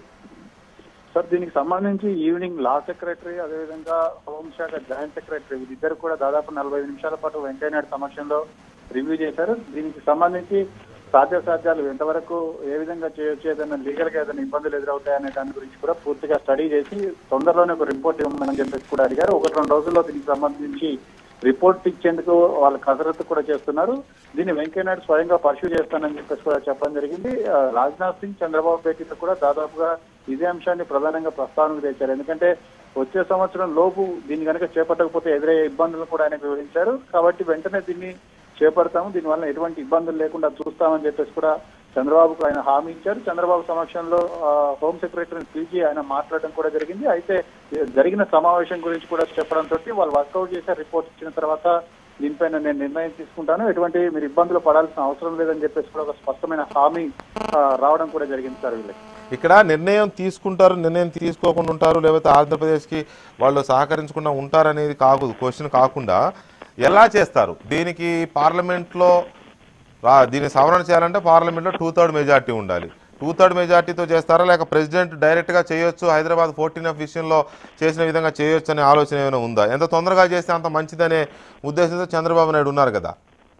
అదే సార్, ఈ 2 విషయాలను కూడా వాళ్ళు పరిశీలి చేస్తున్నారు. 2 విషయాలను పరిశీలి చేసి లీగల్ ఒపీనియన్ తీసుకున్న తర్వాత, అటార్నీ జనరల్ ఒపీనియన్ తీసుకున్న తర్వాత దీన్ని ఫర్దర్ గా ముందుకు పంపించేందుకు ఏర్పాట్లంటే కూడా చేస్తున్నారు. అంటే సాధారణంగా 2/3 మెజార్టీ అంటే ఇప్పుడు సాధ్యమయ్యే పరిస్థితి కాదు కాబట్టి ఫోర్త్ స్టెప్ విషయంలో ఎటువంటి నిర్ణయం అయితే తీసుకున్నారో అదే నిర్ణయం ప్రకారం కూడా దీన్ని ఫార్వర్డ్ చేయాలని చెప్పేసి కూడా చేస్తున్నారు. అయితే లా వాళ్ళు ఇచ్చే ఒపీనియన్ బట్టి దీనిపైన హోంశాఖ డెసిషన్ తీసుకుంటుంది sir. Right, thank you very much Shirish. ఇక్కడ రామకృష్ణ గారు ఒక విషయం క్లియర్ అవుతుంది. యనమల రామకృష్ణుడు గారు యథాలాపంగా అన్నారో లేకపోతే కొంతమంది ఒత్తిడి వల్ల ఉద్యోగుల ఒత్తిడి వల్ల అన్నారో తెలియదు కానీ 371Dని రద్దు చేయాలని ఇందాక మిత్రులు చెప్పినట్టుగా విష్ణువర్ధన్ రెడ్డి గారు చెప్పినట్టుగా 371Dని రద్దు చేయాలనగానే క్యాబినెట్ సహచరులే వ్యతిరేకించారు. చాలామంది ఉద్యోగులు కూడా వ్యతిరేకించారు జోనల్ వ్యవస్థ పోతే ఎలా అని. సో 371 మీరు అన్నట్టు 371D తీసేస్తే జోనల్ వ్యవస్థ పోతే అది ఇబ్బంది అవుతుంది. సో 371D తీసేయడం కరెక్ట్ కాదనేది వ్యతిరేకత వచ్చింది. ఈ పరిస్థితుల్లో 371Dని సవరించడం మాత్రమే మీ ముందున్న మార్గం. సవరించినప్పుడు మాత్రమే ఈ స్థానికతకు సంబంధించిన అర్హతలను సడలించవచ్చు. గడిచిన 7 ఏళ్ళ ఉద్యోగాలకైతే 7 ఏళ్లలో 4 ఏళ్ళు, లేదు విద్యకైతే వరుసగా 4 ఏళ్ళు. ఇది లోకల్గా చదివి ఉండాలి అనే దాన్ని సడలించుకునే అవకాశం ఉంది. దీని మీద ఆంధ్రప్రదేశ్లో ఉన్న మేధావులు కానీ లేకపోతే తల్లిదండ్రులు కానీ ప్రభుత్వ వర్గాలు కానీ ఎలా ఫీల్ అవుతున్నాయి? ఖచ్చితంగా అండి. ఇప్పుడు ఇక్కడ ఏంటంటే ఇక్కడ రకరకాలైనటువంటి సమస్యలు. ఇప్పుడు మీరు అన్నట్టుగా ఇక్కడికి వచ్చేటప్పటికి మళ్ళీ వాళ్ళందరూ కూడా ఎంతమంది వస్తారు, స్థానికతను ఎలా పరిగణలో తీసుకుంటారు, వీటి ద్వారా ఏర్పడేటువంటి న్యాయపరమైన సమస్యలు చిక్కులు కానీ ఏదైనా ఏర్పడితే వాటిని అంటే ఇప్పుడు ఉదాహరణకు ఉద్యోగాల భర్తీ కోసం పబ్లిక్ సర్వీస్ కమిషన్ ఏదైనా భర్తీ చేయడం కోసం ప్రయత్నం చేస్తే దానికి ఏదైనా కోర్టుకు వెళ్తే దాని మీద వచ్చే అడ్డంకులు కానీ ఇట్లాంటివన్నీ కూడా చాలా మందికి ఆందోళన కలిగిస్తూ ఉంటాయి. అంతేకాకుండా ఇప్పుడు ఎంసెట్ లాంటి పరీక్షలు మనం చూశారు. పద్మావతి యూనివర్సిటీలో ఇందాక మిత్రులు విష్ణు గారు చెప్పినట్టుగా అక్కడ కొంతమంది మళ్ళీ వాళ్ళకి సీట్లు ఇవ్వాల్సి అని చెప్పి కేటాయించమని చెప్పి కోర్టు ఆదేశాలు ఇచ్చింది. సీట్లు కేటాయించడం అంటే అంతకుముందు కేటాయించబడిన వాళ్ళు ఏమవుతారు, వాళ్ళకు ఉండేటువంటి మానసిక పరమైనటువంటి వేదన. అసలు రాకపోతే అవకాశం రాకపోతే అది వేరు, వచ్చినట్టుగా వచ్చి మళ్ళీ ఏదన్నా చేజారిపోతే ఈ న్యాయపరమైన నిర్ణయాలతో అది చాలా బాధాకరమైన అంశంగా పరిగణించింది. వీటన్నిటినీ కూడా మరి ఇక్కడ ఇబ్బందులేనండి. ఇప్పుడు మనం ఎంసెట్ అప్పుడు చూసాం చాలా రకాలుగా ఇబ్బందులు పడ్డారు. సరే ఏమైనప్పటికీ కూడా 2 ప్రభుత్వాలు సరే చివరికి ఒక సానుకూల దృక్పథంతో దాన్ని పూర్తి చేయడం జరిగింది. అది ఇప్పుడు రేపొద్దున ఇప్పుడు ఉద్యోగాల దగ్గరికి ఇతరత్రా వచ్చేటప్పటికి వ్యక్తిగతంగా తీసుకునేటప్పుడు కొన్నిటిని రాజీ పడే సందర్భాలు ఉండకపోవచ్చు అండి. కాబట్టి ఖచ్చితంగా చట్టంలో మార్పే దీనికి మూలం చేయాల్సినటువంటి ప్రాథమిక అవసరం. కాబట్టి ఆ చట్టంలో మార్పు చేయాలంటే మరి ఇందాక మన శిరీష్ గారు ఏమో అక్కడి నుంచి రాజ్యాంగ సవరణ చేయాలంటే 2/3 కావాల్సిందే. రాజ్యాంగ సవరణ చేయాలంటే 2/3 కావాలంటే అది మరి ఇప్పుడు లేదు కాబట్టి ఏదన్నా వేరే ఏర్పాట్లు చూస్తున్నారు అని అంటున్నారు.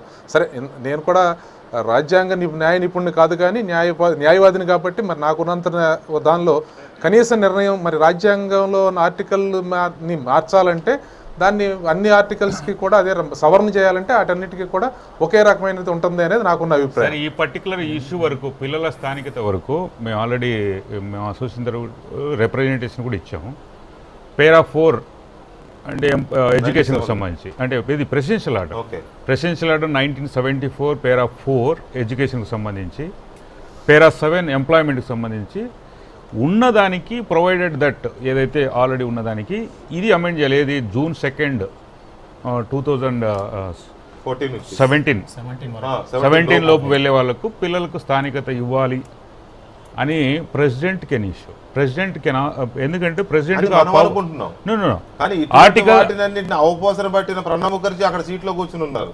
ఆయన మనం అనుకున్నంత ఈజీగా ఒకవేళ ప్రెసిడెంట్ ఒకవేళ దీని మీద ఏదైనా లీగల్ గా ప్రాబ్లమ్స్ వస్తాయి, ఇంకో చంద్రబాబు నాయుడు గారిని కేసీఆర్ గారిని లేకపోతే నరేంద్ర మోడీ గారిని ముప్పు తిప్పలు పెట్టాలంటే ఆయన ఏనే తీసుకున్నట్టు తెలియదు. ఎందుకంటే ఈ ఇష్యూలో ఈ పర్టికులర్ ట్రబుల్ షూటర్ అసలే ట్రబుల్ క్రియేటర్ కూడా సమ్ టైమ్స్. మీరు చెప్పినట్లు దానికి ఇంత ఆందోళన చెందాల్సిన అవసరం లేదు. ఒకటి ఏంటంటే ఈ సొల్యూషన్ కూడా ఉంది. ఇప్పుడు మీరే చెప్పారు, ఇప్పుడు మనం హైదరాబాద్కు సంబంధించినటువంటి పోలీసుల పోస్టుల విషయంలో 14Fకి సంబంధించిన విషయంలో అప్పుడు కమాండ్ ఆంధ్రప్రదేశ్ ప్రభుత్వం యొక్క విజ్ఞప్తి మేరకు హైకోర్టు యొక్క సూచన మేరకు సవరణ చేయడం జరిగింది. సవరణ చేసేటువంటి విచక్షణ అధికారం రాష్ట్రపతి చేతిలో ఉంటుంది. మీరు చెప్పినట్లు ఆయన చేయాలా చేయొద్దు అనేటువంటిది ఆయన రాష్ట్రపతి యొక్క అధికారం. అయితే ఒక 371Dకి సవరణ చేసే పవర్ ప్రెసిడెంట్ లేదు, పార్లమెంట్ మాత్రమే. ఎగ్జిక్యూటివ్ పవర్ కు ఎగ్జిక్యూటివ్ పవర్ అనుసరించి కొన్ని అమెండ్మెంట్ అంటే దానికి చిన్న ఎలా జరిగినా జరగాల్సిన అవసరం ఉందా లేదా అనేది మన చర్చ. ఈ విభజన ఇప్పుడు మనము ఈ జోనల్ సిస్టమ్ని ఎత్తేస్తామంటే తెలంగాణలో ఉన్నటువంటి 2 జోన్ల ప్రాంతాల్లో వ్యతిరేకిస్తారు, ఆంధ్రప్రదేశ్లో ఉన్న 4 జోన్ల ప్రాంతాల్లో వ్యతిరేకిస్తారు. జోనల్ సిస్టమ్ అనేటువంటిది ఉంది కారణమే కనీసం కాస్త జస్టిఫై జరుగుతుంది. ఇంకొక పెద్ద ప్రమాదం ఉంది, ఉద్యోగస్తులకు సంబంధించిన ప్రమోషన్ విషయంలో మనందరికంటే ముందు కొట్లాడేది వాళ్ళే. ఎందుకంటే రిజర్వేషన్ అనేటువంటిది వాళ్ళకి ఏ రకంగా సీనియారిటీ వెళ్ళిపోతుంది. అయితే ఒకటి, ఇప్పుడు హైదరాబాద్ కామన్ క్యాపిటల్గా 10 సంవత్సరాలు ఉంది. ఉన్నత విద్యా సంస్థలు ఇంకా ఇప్పుడిప్పుడే అక్కడ ప్రారంభమవుతున్నాయి. ఈరోజు ప్రారంభమైనటువంటి నిట్ కానీ లేకపోతే ఐఐటి సంబంధించి కూడా తెలంగాణ ప్రాంతం సంబంధించిన విద్యార్థులు అడ్మిషన్ అయినారు మొన్న జరిగినటువంటి దాంట్లో. ఒక నిర్మాణాత్మకమైనటువంటి వాతావరణం కనపడుతుంది.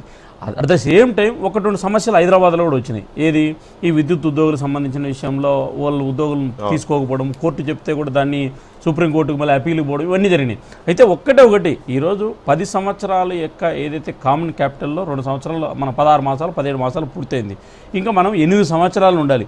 హైదరాబాద్ అనేటువంటిది ఇంకొక ఇక్కడ లిటిగేషన్ ఉంది, ఫ్రీ జోన్ కింద ఉన్నటువంటి అంశం కూడా మనం పరిగణలోకి తీసుకోవాలి. ఒకటి నాకు అనిపిస్తుంది, నా వ్యక్తిగతమైనటువంటి అభిప్రాయం ఏంటంటే ఇది ఒక మేజర్ సొల్యూషన్ అయితే రావాలి. నేను ఏకీపిస్తున్నాను.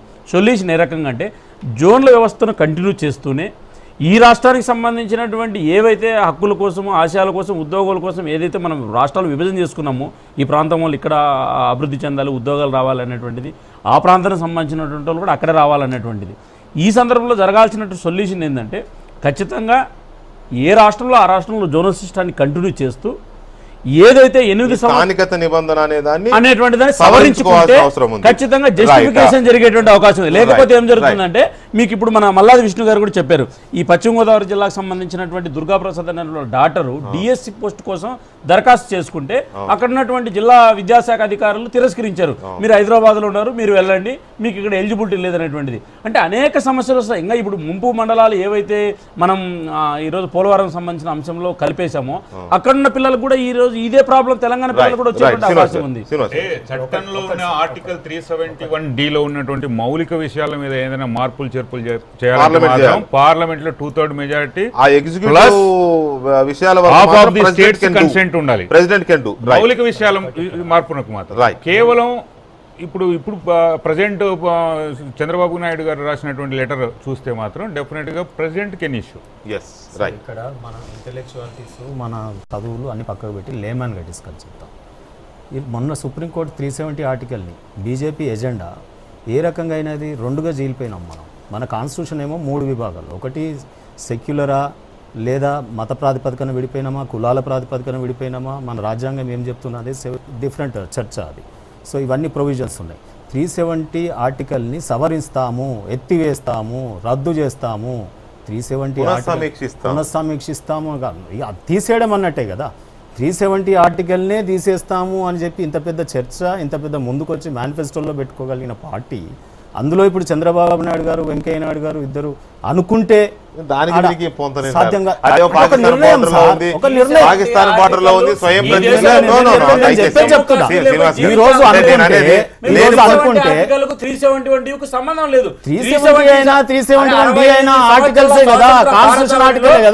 ప్రజలు రాసుకున్నదే కదా, మనుషులు రాసుకున్నదే కదా.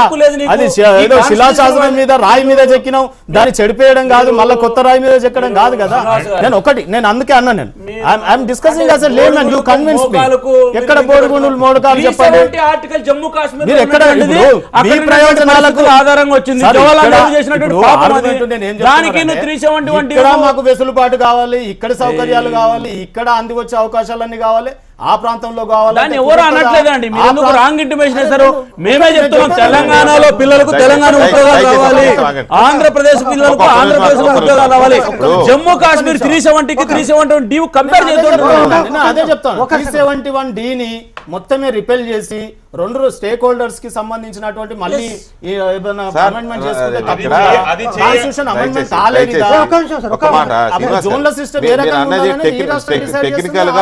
టెక్నికల్ గా 370 అయినా 371 అయినా ఆర్టికల్సే టెక్నికల్ గా మీరు అన్నది వాస్తవమే. కానీ అదొక్క నిమిషం సార్, అదేమో ఒక దేశం నుంచి విడిపోతామని మాట్లాడుతున్న వాళ్ళకి సంబంధించిన వ్యవహారం. పాకిస్తాన్ కూడా ఒకటే కదా. మీరు కవితమ్మ మాట్లాడిన వ్యాఖ్యలకు మీరు సూదిని తీసుకెళ్లి దూలానికి గుచ్చి ఎక్కడెక్కడ రాష్ట్రం కాదు విభజన జరిగిపోయిన తర్వాత కూడా ఇంకా ఈ రకంగా ఒకళ్ళొకళ్ళకి ఎంచపరుచుకునే మాటలు మాట్లాడుకోవడం బాగాలేదు. అది దేశం నుంచి విడిపోయిన దానికి నువ్వు దీనికి సంబంధం ఏంటి సార్? అక్కడ పాక్ ఆక్రమిత కాశ్మీర్ అనేది ఒకటి ఉంది. దేశంగా ప్రకటించమని చెప్పి కవిత గారు మాట్లాడారు కదా, మీరు కూడా ఏకీపిస్తారు దానికి అవకాశం ఇస్తే వద్దులేండి సార్. ఇప్పుడు శ్రీనివాస్ గారు చెప్పినటువంటి విషయం ఒకటేనండి, ఏంటంటే 371 ఆర్టికల్ని రద్దు చేస్తామనేటటువంటి ఎజెండాలు పెట్టుకున్నారు కాబట్టి అది చేస్తామని ఇది పెద్ద సమస్య కాదనేటటువంటి ఉద్దేశంతో మాట్లాడండి, కానీ దానికి దీనికి ఎలాంటి సంబంధం లేదు. ఎజెండాలు పెట్టుకున్నారు అంతే. కామన్ సివిల్ కోడ్ ఒక నిమిషం, దాని చర్చకు పోవద్దు మనం. ఇప్పుడు అల్టిమేట్ గా ఉన్నటువంటి చర్చ ఒక నిమిషం. దేశ ద్రోహులు వాళ్ళు 370 ఆర్టికల్ జమ్మూ కాశ్మీర్ లో ఎవరైనా సమర్థించిన దేశంలో దేశ ద్రోహులు వాళ్ళు. ఆలోచించుకోండి, తెలంగాణ సమాజం ఒప్పుకోదు. మీరు 370 ఆర్టికల్ 370 అనేది జాతీయ స్థాయి సమస్య, భారతదేశం మొత్తానికి సంబంధించింది, భారతదేశ సార్వభౌమాధికారానికి సంబంధించింది. ఒక్క నిమిషం సార్. అట్లాగే అంతర్జాతీయ సరిహద్దులకు సంబంధించిన వ్యవహారం అది. ఇదేమో అప్పుడున్న పరిస్థితుల్లో వెనకబడిన ప్రాంతాలకు సంబంధించి పెట్టింది. అదే అపెక్స్ కోర్టు గురించి ఇక్కడ ఎందుకు సార్? 370 వేరు, 371D వేరు. మీరు కావాలని ప్రతిసారి మీరు కావాలని దీని దానికో లింకు పెట్టి ఇష్యూ చేస్తారు. ఇది వచ్చిన సమస్య మీరంటే మీరే కాదు, మీతో పాటు ఇంకొంతమంది. సంబంధం లేని ఇష్యూస్ ఇది. ఇప్పుడు విడిపోదామని విడిపోయిన తర్వాత ఇట్లా అవసరం లేదు. 371D వల్ల తెలంగాణలో కొంత సమస్య ఉన్నది, 371D వల్ల ఆంధ్రప్రదేశ్లో కొంత సమస్య ఉంది. దాన్ని ఎలా పరిష్కరించుకుందామని చర్చ పెడితే కాశ్మీర్ తీసుకుపోతానంటే ఎట్లా శ్రీనివాస్ గారు? మీరు మీ క్లయింట్లను ఎలా మేనేజ్ చేయాలో అలా మేనేజ్ చేస్తారు. నన్ను కూడా దయచేసి విష్ణు గారు ఇక్కడ అంటే మీరు మాట్లాడింది టెక్నికల్ గా కరెక్ట్ కావచ్చు, but no not at all. ఇది దేశం లోపల ఒక రాష్ట్రానికి సంబంధించిన చిన్న సమస్య. పైనుంచి చూస్తే ఒక చిన్న సమస్య. ఎవడంటే సార్వభౌమాధికారం? అది దేశంలో అంతర్భాగం, ఈ దేశంలో అంతర్భాగం. అది ఏం మాట్లాడుతున్నారు మీరు? ఏం మాట్లాడతారు? జమ్మూ కాశ్మీర్ ఈ దేశంలో అంతర్భాగం. ఎవడో ఏది పడుతుంది మాట్లాడతారంటే అక్కడికి వచ్చి నల్ల జెండాలు ఎగరేస్తారంటే జాతీయ జెండాను అవమానపరుస్తారంటే చూస్తూ ఊరుకుంటామా? సారీ శ్రీనివాస్ గారు, ఐఎమ్ సారీ. కాశ్మీర్ కి స్వయం ప్రతిపత్తి ఎందుకండి? కాశ్మీర్ దేశంలో అంతర్భాగం.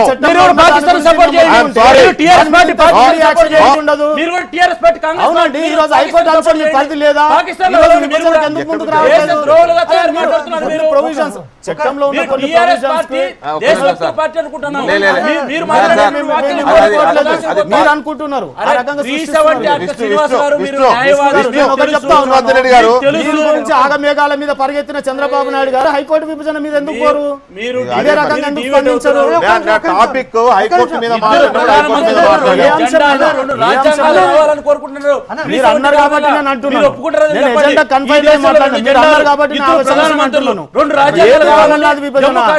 ఏదండి కమల్నాథ్ విభజన, ఏది శీలాపీఠ విభజన చేయగలిగిన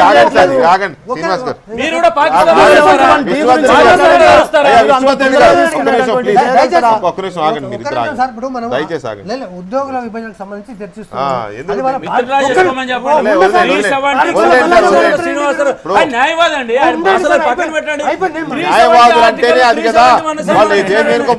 న్యాయవాదులు చేసే పని అది కదా. నేనేమంటానంటే నేను 370 ఆర్టికల్ గురించి చర్చ కాదు, 371 గురించి చర్చ చేస్తాం.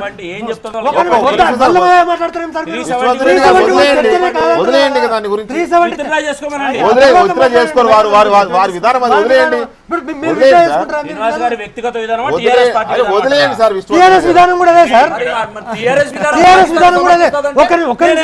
విష్ణువర్ధన్ రెడ్డి గారు ఒక విషయం ఏంటండి, ఈ రాష్ట్రంలో ఈ దేశంలో ఏ రాజకీయ పక్షాలు కూడా 370ని సమర్థించడం లేదు. 370ని ఎవరు కూడా అందరూ సమర్థిస్తున్నారు, మీరు సమర్థించడం లేదు. 370ని మీరు వ్యతిరేకిస్తున్నారు.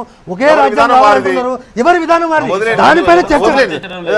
జమ్మూ కాశ్మీర్ లో 370 ఆర్టికల్ ఎత్తేస్తామని ఎవరన్నా ఇద్దరు ప్రధానమంత్రులు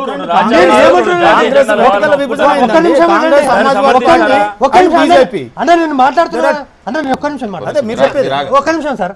నేను ఏమంటున్నా, కాంగ్రెస్ పార్టీకి ఒక విధానం ఉంది, టీడీపీకి ఒక విధానం ఉంది, టీఆర్ఎస్కి ఒక విధానం ఉంది, బీజేపీకి తప్ప మిగతా రాజకీయ పక్షాలన్నీ కూడా కాశ్మీర్లో ఉన్న స్థితిని కొనసాగించాలనుకుంటున్నాయి. మీరు ఏం చేస్తారనేది అది ఈ చర్చకు సంబంధం లేదు. కాబట్టి నేనేమంటున్నానంటే 371 గురించి 2 రాష్ట్రాల్లో ఉత్పత్తమవుతున్నటువంటి ఉద్యోగుల సమస్యలను, ప్రజల సమస్యలను, రేపు విద్యార్థుల సమస్యలను ఈరోజు ఏమంటున్నారు, చంద్రబాబు నాయుడు గారు మాట్లాడిన దాంట్లో ఇక్కడ ఉన్నటువంటి ఉద్యోగులు కానీ లేదా ప్రైవేట్ సెక్టర్లో పనిచేస్తున్నటువంటి ఉద్యోగులు కానీ వాళ్ళ పిల్లలు కనుక విజయవాడకు తరలిపోతే లేదా ఈస్ట్ గోదావరి తరలిపోతే ఆల్రెడీ ఒక విద్యార్థి తండ్రి ఆత్మహత్య చేసుకున్నాడు. అటువంటి సమస్యలను మనం ఎట్లా పరిష్కారం చేద్దాం పరిష్కారం చేయాలి. ప్రజలు ఎక్కడ వారైనా ప్రజలే, వాళ్ళదే మనదైనా సమస్య. విష్ణు గారు, ఇక్కడ మీ ముందున్న సమస్య నేను మీ ముందే అని ఎందుకు అంటున్నా అంటే, ఇక్కడ ఇప్పటి వరకు చూసిన వీళ్ళు చెప్పిన దాని ప్రకారం పూర్తిగా ఆర్టికల్ 371ని పూర్తిగా మౌలికంగానే మార్చాలంటే ఖచ్చితంగా పార్లమెంట్లో 2/3 మెజార్టీ కావాలి. అలా కాకుండా రాష్ట్రపతి గారికి కొన్ని ఎగ్జిక్యూటివ్ పవర్స్ దఖలు చేయబడ్డాయి ఈ ఆర్టికల్ ద్వారా.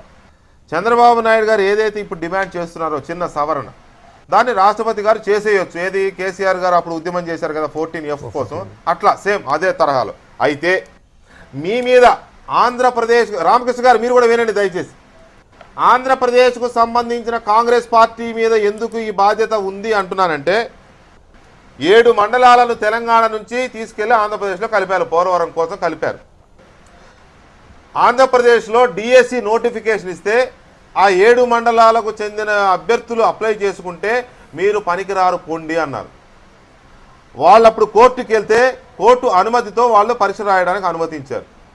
అయినా కూడా ఇప్పటికీ రిజల్ట్స్ ప్రకటించలేదు. వెరిఫికేషన్ అయినా కూడా రిజల్ట్స్ ప్రకటించలేదు. ఎందుకు? కేవలం స్థానికత అంశం కాబట్టి. ఇది రాష్ట్రపతి పరిధిలో ఉంది కాబట్టి, పూర్వాశ్రమంలో ప్రణబ్ ముఖర్జీ గారు కాంగ్రెస్ పార్టీకి గురువు లాంటి వారు కాబట్టి, మీ అందరికీ కాస్త ఇంతో అంతో చనువు ఉంది కాబట్టి, రాష్ట్ర శ్రేయస్సు దృష్ట్యా పార్లమెంటు దాకా వెళ్లకుండా మీరే దీన్ని సవరణ చేయండి అని కాంగ్రెస్ పార్టీ కనుక దీన్ని భుజాన వేసుకుంటే రాష్ట్రానికి మంచి చేసిన వారు అవుతారు, రాష్ట్రానికి మేలు చేసిన వారు అవుతారు. అలాంటి ఆలోచన చేసే ఆలోచన ఉందా చెప్పండి విష్ణు గారు ప్లీజ్. సార్ వెంకటకృష్ణ గారు, ఇందులో ఇప్పుడు ఒక క్లారిటీ సార్. ఇప్పుడు 17 జూన్ 2వ తారీఖు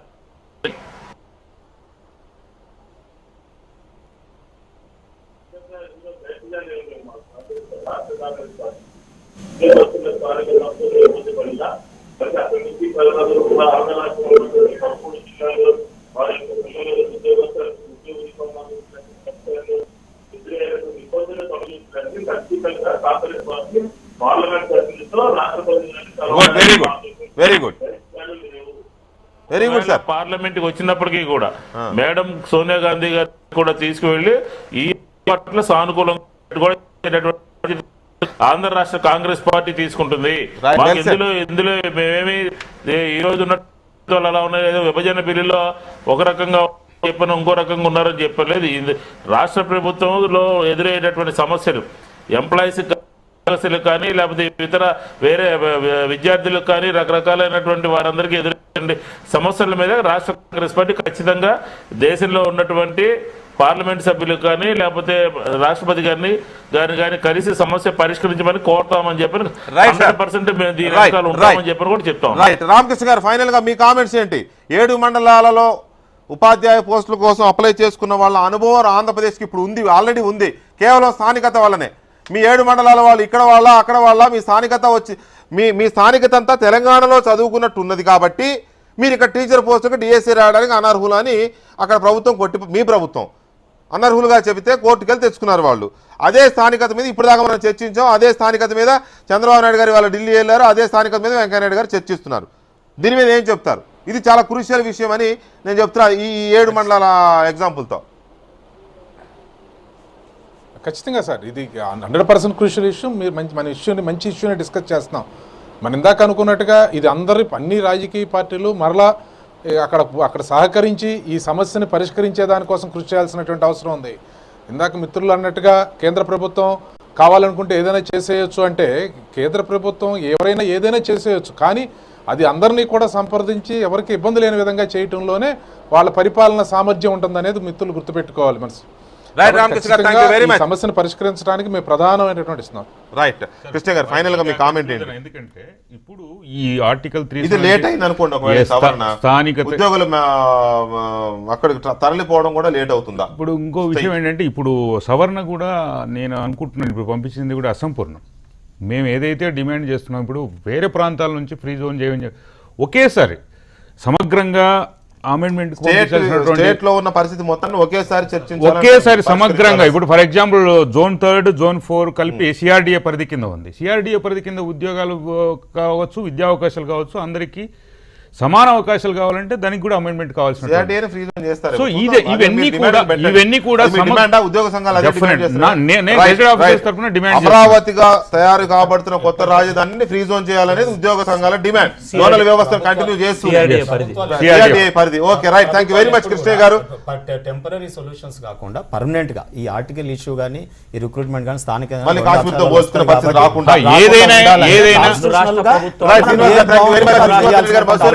విష్ణు గారు అండ్ రామకృష్ణ గారు, థాంక్యూ వెరీ మచ్. ఇది ఇవాళ లెఫ్ట్ అండ్ రైట్. మళ్ళీ రేపు కలుద్దాం. Thank you very much. Good night.